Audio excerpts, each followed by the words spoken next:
This is the Epic of Gilgamesh, the standard Babylonian version by Stnd is Shah Nakba Imuru, He Who Saw the Deep. Translated into English by Andrew George. Tablet 3. The elders of Uruk the sheepfold spoke to Gilgamesh. To Uruk's key come back in safety. Do not rely, O Gilgamesh, on your strength alone. Look long and hard, land a blow you can count on. He who goes in front saves his companion, who knows the road protects his friend. Let Enkidu go before you. He knows the journey to the forest of cedar. He is tested in battle and tried in combat. He shall guard his friend and keep safe his companion. Enkidu shall bring him safe home to his wives. To Enkidu we say, in our assembly we place the king in your care. You bring him back and replace him in ours. Gilgamesh opened his mouth to speak, saying to Enkidu, Come, my friend, let us go to the palace sublime, into the presence of the great queen Ninsun. Ninsun is clever and wise, well versed in everything. She will set our feet in good steps of good counsel. Taking each other hand in hand, Gilgamesh and Enkidu went to the palace sublime.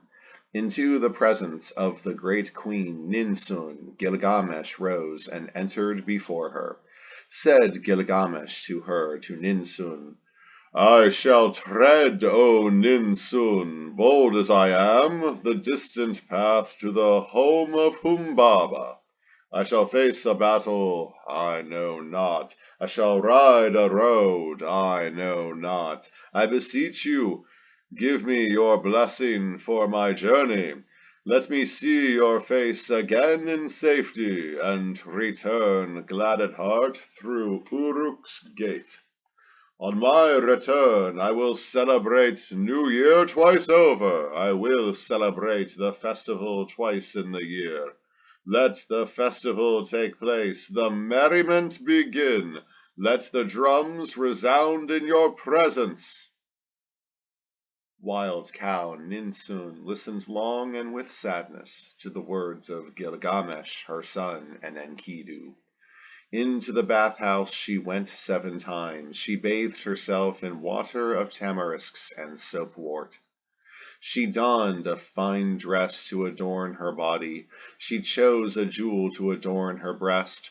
Having put on her cap, she donned her tiara. The harlots. The ground. She climbed the staircase and went up to the roof. On the roof she set up a censer to Shamash. Scattering incense, she lifted her arms in appeal to the sun god. Why did you afflict my son Gilgamesh with so restless a spirit? For now you have touched him, and he will tread the distant path to the home of Humbaba. He will face a battle he knows not. He will ride a road he knows not. During the days of his journey there and back, until he reaches the forest of cedar, until he slays ferocious Humbaba, and annihilates from the land the evil thing you abhor. Each day when you travel the circuits of the earth, may Aya the bride, unfearing, remind you, entrust him to the care of the watches of the night. At eventide, you opened, O Shamash, the gates for the herd to go out, for you came forth to the land, the uplands took shape, the heavens grew bright, the beasts of the wild, your ruddy glow. At the coming forth of your light is gathered the crowd. The divine Anunnaki await your brilliance. May Aya the bride, unfearing, remind you, entrust him to the care of the watches of the night. Also, while Gilgamesh travels to the forest of cedar, let the days be long, let the nights be short, let his loins be girt, let his stride be sure. Let him pitch at nightfall a camp for the night, let nighttime. May Aya the bride, unfearing, remind you, the day Gilgamesh and Enkidu encounter Humbaba. Oh, Shamash, rouse against Humbaba the mighty gale winds, south wind, north wind, east wind, and west wind, blast, counterblast, typhoon, hurricane and tempest, devil wind, frost wind, gale and tornado. Let rise 13 winds and Humbaba's face darken. Let the weapons of Gilgamesh then reach Humbaba. After your very own fires are kindled, at that time, O Shamash, turn your face to the supplicant. Your fleet-footed mules shall bear you onwards. A restful seat, a bed for the night, shall be what awaits you. The gods, your brothers, shall bring food to delight you. Aya, the bride, shall wipe your face dry with the fringe of her garment. Again, Wild Cow Ninsun made her request before Shamash. O Shamash, will not Gilgamesh? The gods? Will he not share the heavens with you? Will he not share with the moon a scepter and crown? Will he not grow wise with Ea of the ocean blue? Will he not rule with Urnina, the black-headed people? Will he not dwell with Ningishzida in the land of no return? Let me make him, O Shamash, lest he, in the forest of cedar. After Wild Cow Ninsun had charged Shamash thus, Wild Cow Ninsun was clever and wise, well versed in everything, the mother of Gilgamesh. She smothered the censer and came down from the roof. She summoned Enkidu and declared her will. O mighty Enkidu, you are not sprung from my womb, but henceforth your brood will belong with the votaries of Gilgamesh, the priestesses, the hero duels, and the women of the temple. She put the symbols on Enkidu's neck. The priestesses took in the foundling, and the divine daughters brought up the foster child.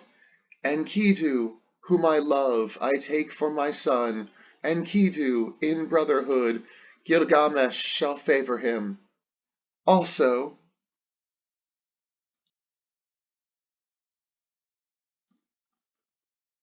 while you travel together to the forest of cedar, let the days be long, let the nights be short, let your loins be girt, let your stride be sure.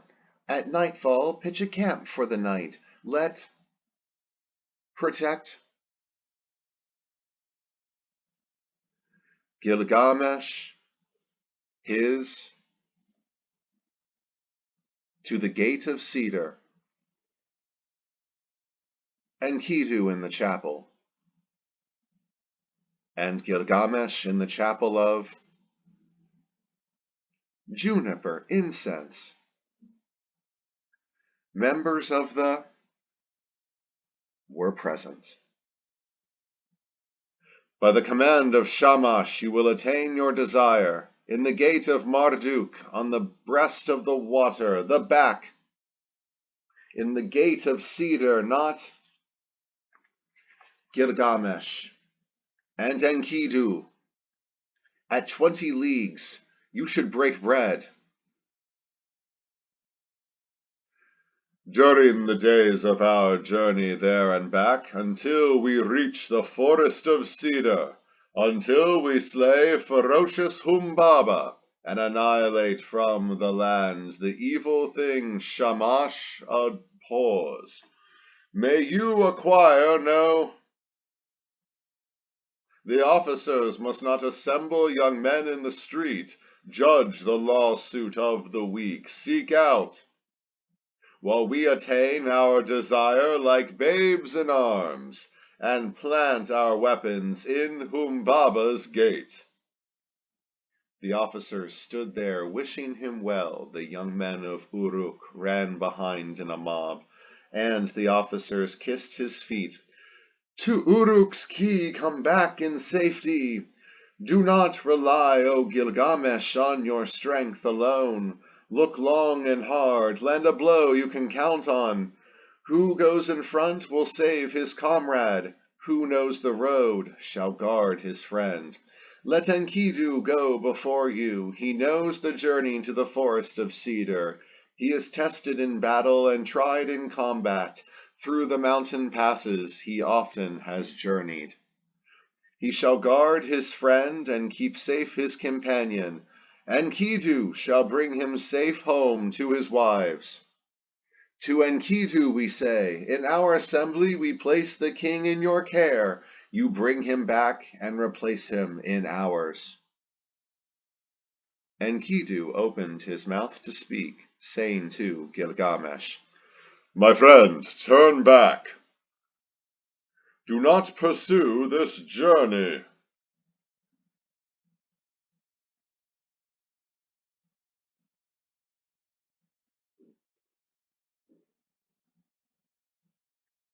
Enkidu opened his mouth, saying to Gilgamesh, Where you've set your mind, begin the journey. Let your heart have no fear, keep your eyes on me. In the forest I knew his lair, and the ways too that Humbaba wanders. Speak to the crowd and send them home.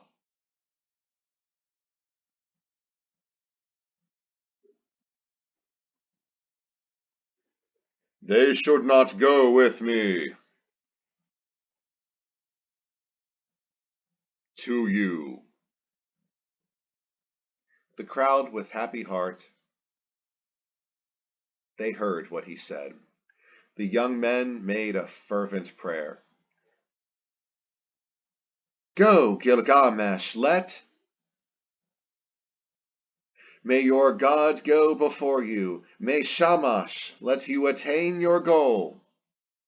Gilgamesh and Enkidu went forth.